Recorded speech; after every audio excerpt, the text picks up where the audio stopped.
So welcome back. Today's video is gonna be about exactly my first impression and all my thoughts about the support worker. For those guys who don't know, we just got employed. Should I say it's employed? Yeah, we just got a job as a support worker here in UK. So I have a list down of things that I'm gonna be talking about right here. So without further ado, let's get started. And yeah, the first thing, how did I get the job? So if you haven't seen the video of how I got the job, I explained so much details. I'm gonna just summarize. It's a very easy thing. You just have to apply as many times as possible. You can get out of rejections, which is okay. So just be mindful that you don't have to give up. Just keep applying. And I applied to tons and tons.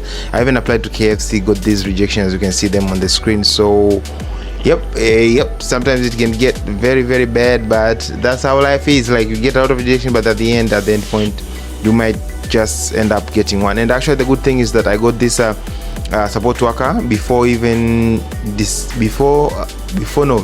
November ended. So during the middle of November until December, it was just like the process takes time. Like for the company that I actually work for, it took me like 2 weeks, 3 weeks, until the moment I think it took the whole month actually, from November until the end of November, starting actually working on second week of December. So it took like 1 month and 1 week almost for just the process itself. So the earlier you get it, the better. So I think that's the advice, and that's how I can tell you on how I got the process. I applied so many, and that's it. So the other thing I'm going to talk about is the first impression. Now, my first impression about this job, I actually did my research on what's the difference between support worker and care worker. You're gonna thank me for that. I did talk about that difference in the other video, but just in summary, support worker is generally supporting, as the way it says. Like, it's just supporting for someone to return back to their original initiatives. For they'll be working or something, they got an accident, then you're actually trying to help out so as they can move on with the day activity, rather than the care worker who's actually doing a lot of things. If that kind of makes sense. Like, care worker mostly done like almost 99% of the process, everything that is daily done. Yeah, so my first impression, what I want to say is that I over approximated on the time management. I went there so early, and by the way, we have another shift tomorrow by the time I'm making this video. I went there like 2 days ago, if not 3 days ago. I thought this would be helpful for the people who actually are already, and they're very nervous on their first time as a support worker or care worker. It works the same. So I went there so early, as you can see here, very, very early, and it's a good thing to go very early because I didn't have to worry about that time. But then I ended up like staying outside for a long period of time. Like, I went there 1 hour before, got cold. I didn't even remember to carry my handkerchief. It was very bad experience on the first time, but I now analyze that I don't need to like worry so much about that. And then I got the exposure, I met good people. That's the good thing. So that's my first experience, and that's my honest thinking about the support worker. It didn't involve a lot of physical activities. It was just helping out. I can specify, but I just want to talk in general that what it involved is helping with medications, like reminding and prompting if there's something that was supposed to be done. If there is any like personal issue, like helping out doing something, I would help out. Like, for example, if the person hadn't been able to like go and get something, maybe we went to the shopping also later in the evening, yeah, and things like that. And one of the things that you should be careful is be mindful with the train stations here in UK. Sometimes they'll make you get delayed, because that's why I prefer using the buses. They're cheap, and then they're reliable. On the time that you are supposed to wait for the bus, it will probably take you like 2 minutes. So you should know that. But the trains, if they're cancelled, that's it, like, you're doomed. Yeah, so better be early, and then you just use the bus. The other thing is training and induction. Now, training and induction, we were actually introduced to the training. We were called to their main offices, and I was happy that I got involved. It was involving 3 processes.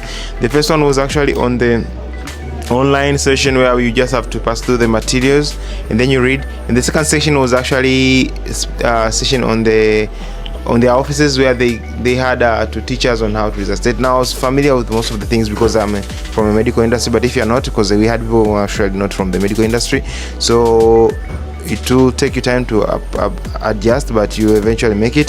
The other thing is the one that I actually struggled was the law side, because there are two sides. They'll teach you about the law and they'll teach you about the medical stuff, so you kind of have to like check upon every side. So if you're good on the law side, then you're great. But the other thing is on the medical side, you just don't go details like reading diseases. No, you don't do that. You just have to know the basics of life support, the general, if there's any case of an emergency, they'll train you for that. And there is no big exam, but you do have to pass a small test online, and you can even repeat it until you get it perfect. Probably you have to get 8 over 10. This is the process that I passed through, so it may be different from your company or the company that you apply. That's the company that actually I work for right now. Now the other thing is the third one, actually, on the induction, the third one is actually the general experience. They'll be giving you a shadow shift. The previous shift that I went to was a shadow shift, so you probably have no worries about it, because you're going to be assisted with someone else who is actually on the real shift. They do pay actually on the shadow shift. I have no idea how much they're going to pay for the shadow shift, but I was told with my colleague that they do pay for the shadow shift. That's a good plus, and I hope all companies actually outside there, they do pay for the shadow shift, because 12 hours, it's actually so much. So that's the good thing. And yeah, so actually probably you'll be starting to get paid on your third training. So like that's a part of the training, I consider that. So there are 3 trainings, as I've said. The first one is on the internet, the second one is on the offices, and the third one is on the shadow shift. Now another thing I'm going to talk about, the daily routine. So the daily routine, how does it work? The daily routine, you just have to move from your place, going to the location. You just have to go there early, because they'll be checking in on your mobile app. There's our application called One Touch, where you have to like log into the application, and then if you don't log in on time, there'll be someone who will be calling you. And I haven't experienced that, because I went there like 1 hour before. I hope I not experienced that, like they don't call me for why have I gone late. And you have to log in. I arrived there, and I was like knocking for like 15 minutes. Nobody came up, and I was kind of worried, because some of the people actually some of the clients don't need you to knock on their doors. That's just it. You just have to know, you have to like call a person to ask, they can open for you. Now I arrived there, knocked the door, 15 minutes later someone opened. That's a good thing. So that's the daily routine you do there. And then you go inside. You probably have to follow their rules, if you have to like be able to remove your shoes or not. Like the client, you don't need to remove the shoes, but that's something very small, but you should be careful. Now you should be actually remembering that there's a PDF from my company. They send you a PDF whereby it talks about the client, so you have to like read those. Like probably like they'll send you like the time you accept the shift, so you have to pass through the notes, understanding the client, all the needs they need. And then when you go there, you just have to support them, and it's not gonna be like a 24 hours you doing the support work. No, that's from the experience that I had. You have time to like just chill and probably writing the notes. You do have to like document everything that you guys are doing. So as long as you're getting those empty times where you are like, the client is probably doing like watching a TV, or probably like, let's say, doing something else, you can actually be analyzing that and all that. Like, oh, probably he or she is in the washroom, you can just like, and they say you should not use the mobile phones on the client's place, but you actually can not violate, but actually noting down what actually exactly you guys have been doing, so as you cannot miss anything. And they actually need you to specify with time. And on the medication side, if you actually give medication, you remember you have to like go on the application and write that you have given the medication already, so you have to use the phone. That's something that you should remember. The other thing is that's the daily routine. And apart from that, the last part of the daily routine, let me finish it, is actually, if it's actually going to the medication, you probably have to go to the pharmacy and get that. There's something that I actually noticed here in UK, that the medications are not thrown away, they are actually returned to the pharmacy. That's among the things that I actually have talked about, and you have to check that video on things that I'm surprised here in UK. Yeah, that's the thing. And actually, I think the video is already out. Things actually, anyway, that's already out. Like, the other thing is challenges that I faced personally. I haven't faced any major challenge apart from going early, which is actually a plus. I don't think if it's actually a challenge, but what I think is a challenge to me is I'm not sure if everyone's gonna be able to support everything, because some of the clients, they need you to like they'll be going to swimming pool lessons, so you probably have to go with them. If you're playing basketball, if you're not involved in those, if you're not like really happy involving in those activities, you better tell your supervisor, so as they may be able to know like which kind of stuff you do or what do you like, so as they can literally align you with the client that actually has the same goals as you. That's an advantage. So to my side, I don't think it's more of a challenge, but it can also be a challenge to someone else, because I don't have any challenge until now. If I get any challenge, probably we'll be talking about it in the next video. Now the other thing is the other thing is that support and teamwork. These guys, they're really good. They're giving me support. They actually even called me, like I think yesterday. They asked me if there's anything that I need, if there is any support that I actually need. They are very supportive, and I really love it. I'm enjoying my time with them, and from the beginning of the process until now, they've been supportive. There was a moment when I was actually doing the process of being after being selected. There was some sort of a bank issue statements.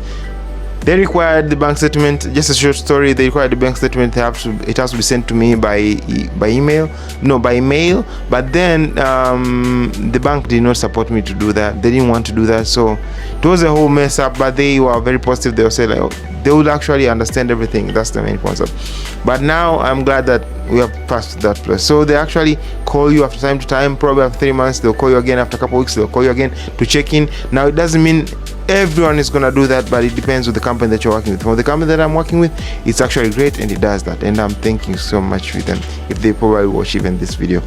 And another thing is what I actually learned is that if you're actually back in your home, probably there in your house, you should actually support everyone. Like, try to volunteer in things. Like, I personally volunteered in Rotaract and actually did take care of my grandmother. Those were actually some of the things that I actually did back at home, which actually made me maybe get an A+ here on getting work here. And so you should actually do that when you actually, that's why when you come here, you probably will tell them that's what you did. And those guys who are actually wishing to come here to work also, those are actually some of the things that I actually can do. I did talk about that so much on the other video that I did about working in UK according to my experience. So that's the first, that's what I learned from these guys. And the small things that you think don't count, they really count, especially those ones that you do actually on your personal individual work, especially if you're actually taking care of your stuff. They would ask you that if you wake up, what time, and how you take care of your things. So the other thing, what I wish I knew before is I don't even know what I wish I knew before. Right now, I think what I wish I knew before on the work side, I think I knew about the time. That's the only sensitive thing. And the thing is, you can also contact them if they don't contact you back. That's what you should know. And if you have any question, just don't be scared to ask them. Contact them ASAP so as you can get the feedback. And don't worry about other companies that don't reply. Most of the companies here, they do reply to your requests. So though they may not accept you or they may not have good feedback, but at least they reply, so as you know they have actually heard your messages. That's a good thing rather than just keeping down. I think that's what I knew, because I kept on keeping myself down and not requesting what's the feedback. But now I wish I know I would have done that, which actually could have increased my chances of being employed earlier. So the other thing is, does it have an emotional impact? Emotional impact on my side, I don't think it has any major emotional impact specifically, but I kind of feel like being attached to some sort of being attached to a client, it's gonna be an ideal thing that can work. Actually, I'm scared that if I help someone, then later on, because I'm working as a shadow shift, so what if they think that after leaving, because you're on a shadow shift, doesn't mean that you're gonna come back. So if it's a shadow shift, you might probably have another client that you're gonna work with, not that one. But if it was a real client, like a client that you're working as a full-time, that means the person is your client forever. So I'm kind of scared, like if we're already attached, like the client that I actually was sharing, we really match, like he's a really good guy.